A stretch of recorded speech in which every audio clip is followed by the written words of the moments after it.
This is lesson 9.3, reactivity. So metals are oxidized because they like to lose electrons. Remember, to achieve that stable octet. So the more reactive metals will be oxidized more easily when in the presence of other metals. They will give up their electrons easier. So we have made what is called a reactivity series, which predicts whether a redox reaction will be feasible, whether or not it's going to happen, between a metal and ions of another metal. So here's an example of a reactivity series. Here we have magnesium, which is the strongest reducing agent, meaning that it is the easiest to oxidize, lose electrons. Now, underneath magnesium, aluminum is not a strong reducing agent, so it's not as easy to oxidize. Followed by zinc, not as easy to oxidize, followed by iron, followed by lead, followed by copper, followed by silver. So silver is the hardest to oxidize. It's the weakest reducing agent. So here's an example question. Predict whether the following reactions will occur. So first we have zinc chloride plus silver goes to silver chloride plus zinc. So if we put silver in zinc chloride, would this reaction happen?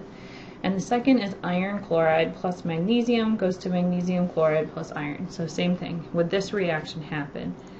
So let's look at the first one. So in the first reaction, we have zinc chloride plus silver going to silver chloride plus zinc. And if we assign our oxidation numbers, we know that the zinc must be +2, the silver 0, silver +1, and zinc 0. So the zinc is gaining electrons, and the silver must be losing electrons. So zinc is being reduced and silver is being oxidized. So if we look at our reactivity series, we'll see that silver is the weakest reducing agent, which means it is not going to oxidize very easily, which means this reaction is not going to occur because zinc is actually going to oxidize easier than silver will. So there will be no reaction here. In our second example, we have iron chloride plus magnesium goes to magnesium chloride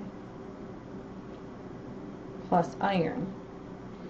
And if we assign our oxidation numbers, we'll see iron is +3, magnesium 0, magnesium +2, iron 0. So the iron is being reduced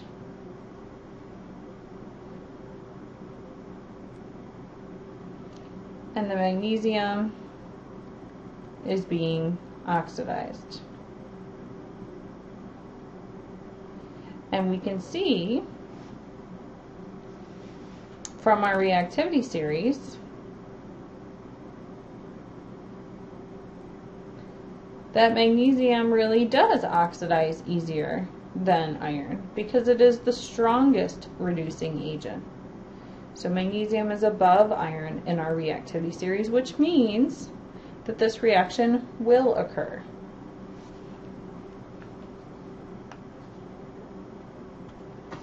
Nonmetals, on the other hand, tend to gain electrons to get to that stable octet. So because they tend to gain electrons, they tend to be reduced.